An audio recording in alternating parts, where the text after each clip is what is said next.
छत्रपती शिवाजी महाराज यांच्या जयंतीनिमित्त आयोजित करण्यात आलेल्या सांस्कृतिक कार्यक्रम तसेच पालक मेळाव्याचं उद्घाटन मान्यवरांच्या शुभ हस्ते या ठिकाणी संपन्न होत आहे।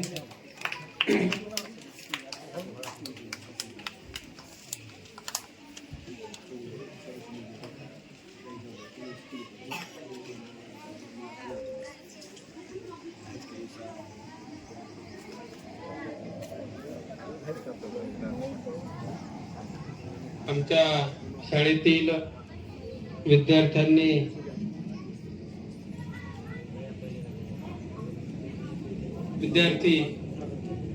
सांस्कृतिक कार्यक्रमाची या ठिकाणी तयारी केलेली आहे। अतिशय सुंदर असा कार्यक्रम प्रशालेच्या वतीने या ठिकाणी होत आहे। मान्यवरांचा सत्कार आपण महापुरुष कळकेकर सर यांचा सत्कार सुद्धा श्री मुंडे सर हे करतील।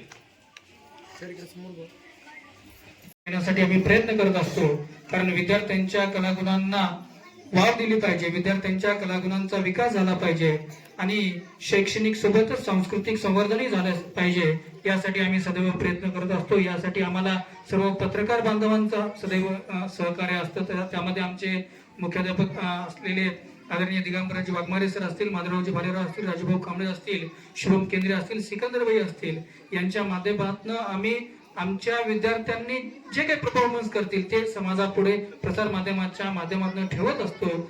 मी सर्व शिक्षकांचं, मुख्याध्यापकांचं आणि उपस्थित सर्वांचं मी या ठिकाणी आभार मानतो की विद्यार्थ्यांच्या कलागुणांना प्रोत्साहन देण्यासाठी, त्यांची वाहवा करण्यासाठी आपण इथे या ठिकाणी उपस्थित आलात, त्याबद्दल आपले सर्वांचे आभार, धन्यवाद।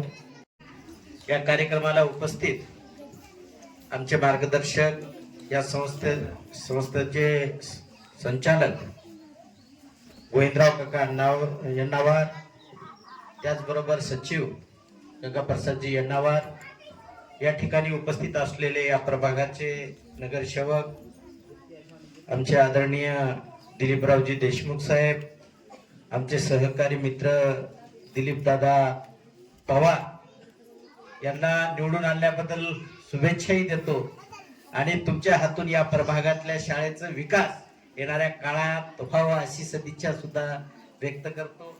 या ठिकाणी उपस्थित असलेले Kalkekar sir, Mangnale sir, Waghmare sir, Munde sir, Kadam sir, आमचे मार्गदर्शक मित्र अन्सार सर, बंटी गायकवाड, मुन्ना ठाकूर, या ठिकाणी उपस्थित असलेले संपादक, हिंदवी बाणाचे संपादक माधवरावजी भालेराव, कडक खबरचे संपादक आमचे मित्र शिवमजी केंद्रे, आणि ज्यांच्या फेसबुक काढलं की पहिल्यांदा जर कोणाची बातमी येत असेल तर बहुरुंगी वार्ताचे प्रतिनिधी आमचे मित्र राजू भाऊ, बातमी छोटी असो या मोठी, त्यांना स्थान देण्याचं आणि लोकांपुढे आणण्याचं काम ते सतत करत असतात।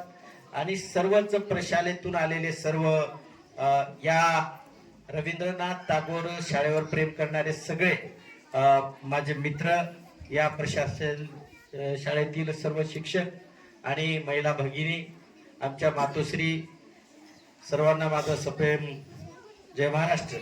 मित्र, मी जास्त काही वेळ घेणार नाही, अगोदरच सांगितलोय, पण माझ्या चुलत भावाच्या मुलाच्या शाळेच्या ऍडमिशन साठी मी 1-2 दिवस घातलो सर नांदेड मध्ये।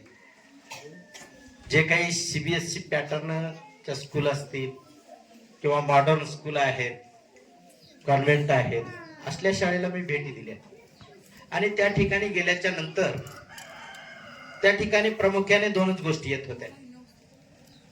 पहिल्यांदा शाळेची फीस आणि वर्षभरामध्ये जे जे काही सांस्कृतिक कार्यक्रम असतात त्याच्यासाठी लागणारी वार्षिक फीस, आणि मग तुमच्या इथं काय फॅसिलिटी दिल्या जातात।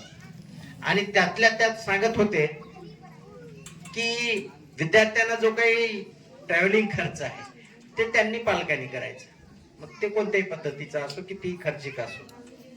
पण या प्रशालेमध्ये रवींद्रनाथ टागोर या शाळेमध्ये मी अनेक वर्षापासून येतो कारण आमचे मित्र गंगाप्रसादजी यन्नावार वेगवेगळ्या कार्यक्रमाच्या माध्यमातून आमच्यासारख्या चळवळीच्या कार्यकर्त्याला या ठिकाणी बोलवतात. देशमुख साहेब, आमच्या भटक्या विमुक्तातले सगळ्यात मोठे म्हणजे तुम्ही देशमुख आहात. आणि पवार, त्यात काही या ठिकाणी राजकारणात दबदबा आहे असे आमचे पवार आहे.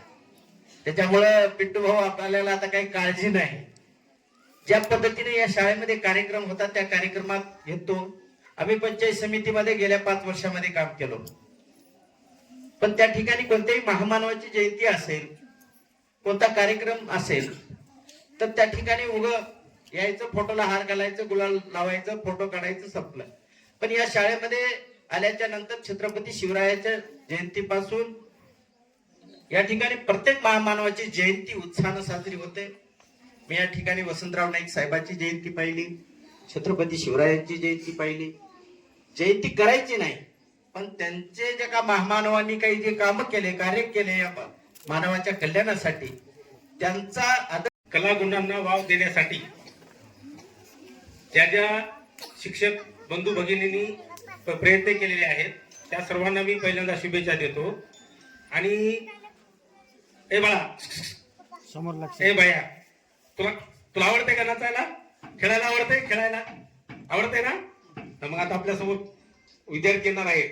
त्यांच्या विविध कलागुणांना आपल्याला वाव देण्यासाठी जर आपण फक्त शाळा, पुस्तक, शिक्षण, वही, पेन एवढंच जर म्हणत बसलो तर आपल्याला, जर लता मंगेशकरच्या आईनं लता मंगेशकरला म्हणली असते की तू फक्त शाळा शिक, बाकीच्या भानगडीत पडू नको, तर आज आपण भारताची गाण कोकिळा जिला म्हणतो लता मंगेशकरला, ती लता मंगेशकर निर्माण झाली नसती. सचिन तेंडुलकरला त्यांच्या वडिलांनी सांगितलं असतं की तू फक्त शाळा शिकायची, दुसरं काही बघायचं नाही. म्हणजे खेळ सुद्धा तितका महत्वाचा आहे, सांस्कृतिक कार्यक्रम महत्वाचे आहेत. सांस्कृतिक कार्यक्रमामधून आपल्या देशाची संस्कृती जपली जाते. आपल्या देशामध्ये वेगवेगळे प्रांत आहेत, वेगवेगळे विभाग आहेत, वेगवेगळे जाती धर्म आहेत आणि प्रत्येक जाती धर्माचे वेगवेगळे परंपरा असतात. ह्या परंपरा आपल्याला त्या सांस्कृतिक कार्यक्रमात बघायला मिळतात. मी पुन्हा एकदा सर्वांचं दिलगिरी व्यक्त करतो, कारण मी प्रत्येकाचं नाव घेऊ शकलो नाही. इकडे पत्रकार बांधव आहेत आमचे, प्रत्येकाचं नाव मला माहित आहे, पण थोडस वेळेचा अभाव असल्यामुळं घेऊ शकलो नाही.